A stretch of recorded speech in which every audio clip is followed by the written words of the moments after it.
gars yi cher na la famille ñu ñëw ci beneen vidéo ñu ñëw ci beneen pays un pays vraiment beau, un pays que j'aime bien franchement parlant, un pays à découvrir mu nekk Europe.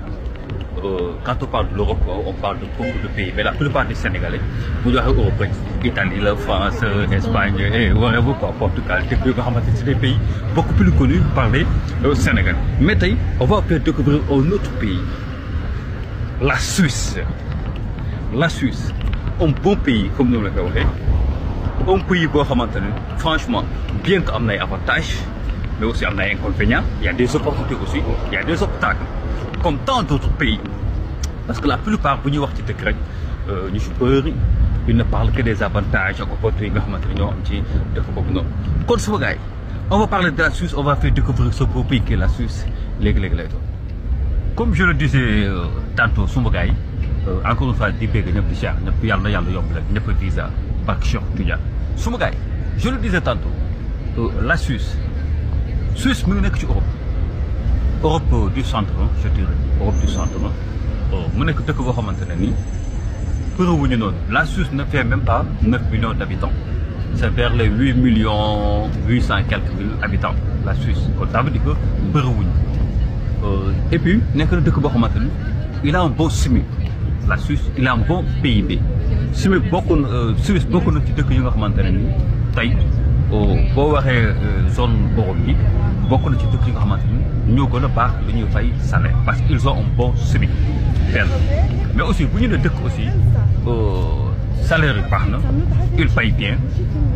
C'est pas que nous que forcément tu vas bénéficier de ces bons salaires. Parce que la plupart de nous, façon les premières années se durent parce qu'on vient et on est installé illégalement parlant. Et bon, installé aussi illégalement parlant, pour accéder à ces liggéey dafay xaw a métti dafay xaw a tàng loolu amul dëkk X wala dëkk Y Suisse Espagne Portugal États-Unis Australie ñoo ci bokk yi boo ñëwee ci dëkk nga installé wu ci illégalement parlant mënoo am ci liggéey yi lay mën a permettre nga am yenn salaire yi fi lekk amoo ci dëkk boobu nga xamante ne mooy résidence moo tax yenn dëkk yi buñ ciy wax ñi ciy gën a mën a profité mooy ñi nga xamante ne peut-être yor nañ passeport européen wala yor nañ passeport United States wala beneen dëkk boo xamante ne hors du Sénégal hors de l'Afrique la yor passeport dëkk boobu noonu comprendre wala nga nekk ci biir Union européenne bi yor li nga xamante ne ni mooy résidence 5 ans bi Union européenne bi nga xamante da lay permettre nga tourner nga mën a am ay opportunité liggéey ci li nga xamante ne mooy espace Schengen. Du coup Suisse noonu la demee nekk na dëkk boo xamante ni ils payent bien, ils ont un bon SMIC. Le niveau de la vie aussi est un peu cher en Suisse par rapport à Italie, par rapport à France, par rapport à Portugal. Ça aussi, il faut le souligner. C'est le même que pour le Luxembourg où les loyers sont un bon pays, mais aussi les loyers sont un peu chers. Ça c'est le Luxembourg. Du coup, la Suisse, espace Schengen, il fait partie des pays membres de l'espace Schengen. Mais beaucoup de l'Union européenne. Suisse, beaucoup de l'Union européenne. Parce qu'il y a des pays, c'est des pays membres de l'espace Schengen, mais beaucoup de l'Union européenne. Suisse, beaucoup de la zone euro. Parce que la plupart des gens pensent que si l'espace Schengen, il y a une zone euro. Non, la Suisse fait partie de l'espace Schengen, mais beaucoup de zone euro parce que Suisse, c'est le franc suisse. Il y en a aussi des pays qui ont l'espace Schengen, mais c'est beaucoup, beaucoup de zone euro. Du coup, comme je l'ai c'est un pays avec peu d'habitants, moins de 9 millions, 8 millions 800 et quelques mille habitants, le Suisse. Il n'y a que deux opportunité de travail. Tu as légal. Et puis, Suisse aussi, en termes d'études, l'autre jour, en termes d'études, la Suisse fait partie des pays. C'est une université, c'est des universités de renommée mondiale, c'est des universités de rang mondial.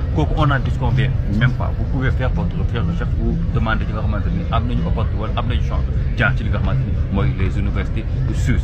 Et la plupart des Sénégalais, Sénégal, si vous avez les moyens, pourquoi pas des Suisse pour Djangui?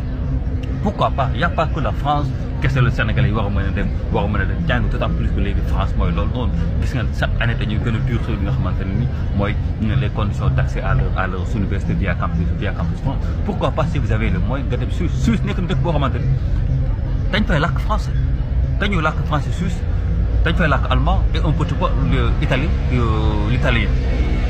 ay canton yu mel ni Genève je pense que Sénégal yu bëri xam nañ Genève ay canton yu mel ni Genève ay canton yu mel ni Vaud et tant d'autres c'est des cantons yoo xamante ni bu ngeen fa installé vous n'avez pas là du ngeen am problème mu intégré wu parce que y a la langue française qui est parlée au niveau de ces cantons donc su fekkante ne ni ñëw ngeen Suisse kon je pense bien que seeni intégration du jafe noonu juste que li mu leen di wax rek mooy ni que le coût de la vie en Suisse est cher et puis ñi nga xamante ne ni dañoo dem Suisse après bon ñu toog fa nekk fa illégalement il vous faut de la patience ci dëkk boobu noonu et il vous faut beaucoup de prudence ci dëkk boobu noonu il vous faut de la patience et il faut beaucoup de prudence ci dëkk boobu noonu parce que nekk na dëkk boo xamante ni ay travaux négro yi soit travaux noirs yi ni preuve noonu et même boo koy def sax il faut que nga am prudence bu bëree parce que Suisse caaxaan et en matière d'immigration comme li may wax ci Allemagne Suisse aussi ils sont vraiment stricts en matière d'immigration loolu laay wax aussi ci Australie Nouvelle-Zélande aussi c'est des pays yoo xamante en matière d'immigration ils badinent pas kon boo fa nekkee boo fa demee nga toog fa illégalement parlant faudra nga prudent bu baax ngay teg sa tànk respect à vous respect les amis beneen vidéo ci Suisse ñu wax leen ci les métiers yi nga xamante ni mooy les métiers les mieux payés en Suisse ak les métiers yi nga xamante ni mooy les secteurs yi nga xamante ni mooy recruter le plus au niveau de la Suisse bu dee jàll nañ ci vidéo boobu noonu am nga beneen pays bu la intéressé boo ñu ko waxee ci commentaire rek dina jox ay information yi nga xamante ne dina la servir wala dina la jël respect à vous respect les amis très chère communauté one love